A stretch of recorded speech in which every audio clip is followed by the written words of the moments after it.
Hello and welcome to another episode of a show that can really only be described as the Popcorn King.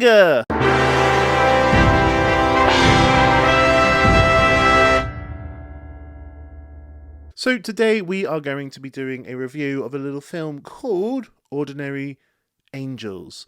This is sort of advertised to be one of those faith-based films. I have some comments on that actually.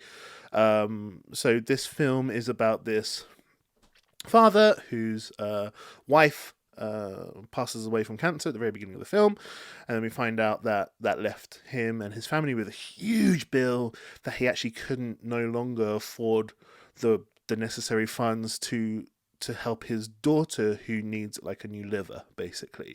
So he's like, I can't help her, my daughter's gonna die, my wife's died, Jesus Christ has forsaken us. And then Hilary Swank's character is this sort of alcoholic who wants to try and help somebody that's not herself, although through doing that probably trying to help herself and fix herself. And she decides to take it upon herself when seeing the plight of this family in the newspapers, decides to really help them and never take no for an answer, and get all their debts sorted, and try and fix the problem and be this miracle sent from God.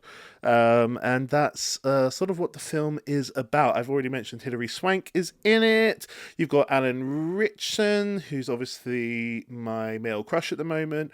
And then a bunch of other actors that I've never heard of. And yeah, what do I think of this film? So it's not bad, for a faith-based film. They can often come with a lot of sort of hammering over their head of this is what you should believe and look how great it is to have faith and all this stuff, and I do have some comments about that. But in terms of those types of films, which don't normally appeal to me as an agnostic kind of person, I just think, yeah, wow, that's the film kind of got me. It got me in the feels. I was really invested. I was like, this is a really sticky situation. Hilary Swank's acting is really good. Alan Ritchson as a yummy daddy is really good. And I just think the acting was good. It kind of reminded me of when Julia Roberts did a turn as Erin Brockovich. Hilary Swank sort of is that sort of drunken, wearing all these, inappropriate clothes, but really means well and wants to help, and is going to basically stop at nothing until her mission is complete. And yeah, so what do I have to say about the message of this film? I guess it's trying to show you that if you keep faith, right, Hilary Swank will arrive at your door and fix all of your problems. And if you keep faith, God will send a miracle to you. And Alan Ritchson says near the beginning of the film, like, what good does faith do me? When my wife was dying of cancer, she was in like 20 different sort of prayer lists and nothing happened. So she died of cancer and left us with this huge bill, and now my daughter's dying. What good does faith do?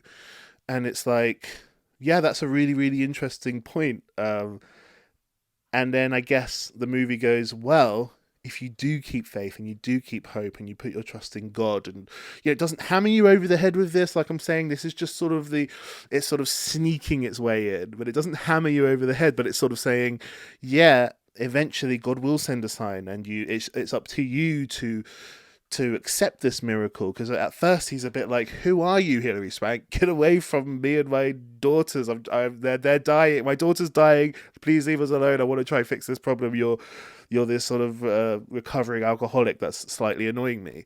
And what is my opinion on this? So this is where that whole message doesn't quite add up to me, because for these reasons. The mother had cancer. That's something she had through no fault of her own. That's something that happened naturally to her, I guess. The little girl has a liver problem. Again, no fault of her own. She has done nothing to deserve this. When they're trying to save the little girl, this huge blizzard comes to like practically try and stop the little girl from getting to the hospital, and we need to get helicopters, but the helicopters can't see through the blizzard, and we need to get this.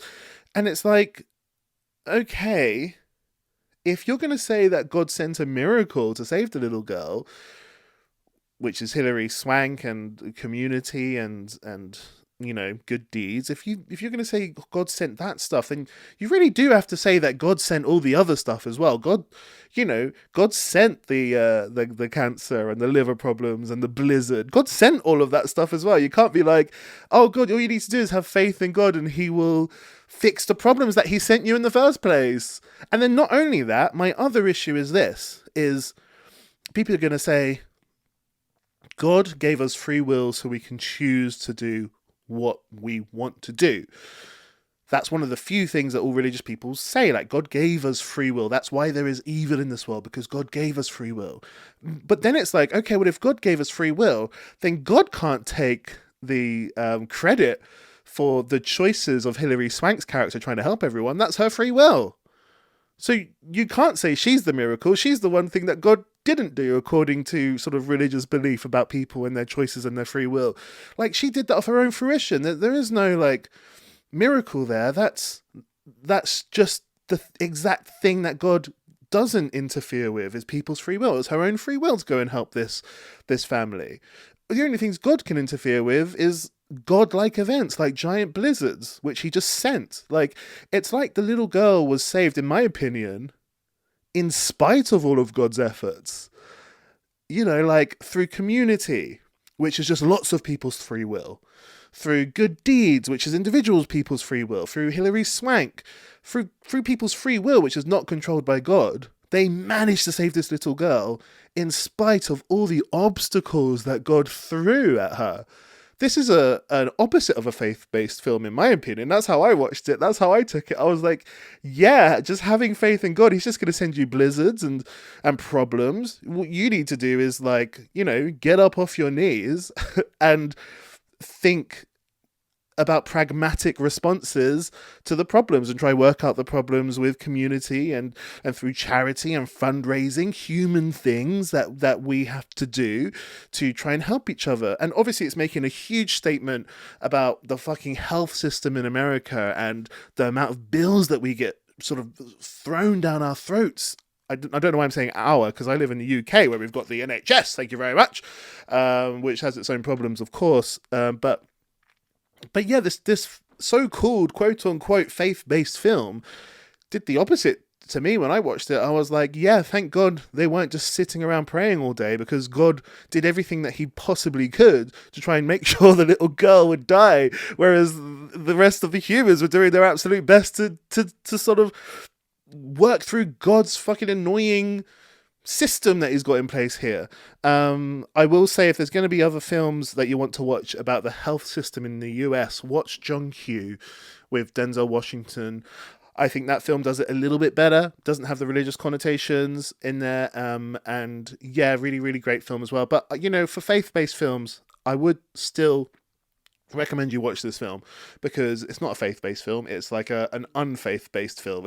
It's like, yeah, maybe stop just relying on faith and let's pull up our sleeves and get our hands dirty and try to fix this. And for that reason alone, I would say you should watch this film, everybody.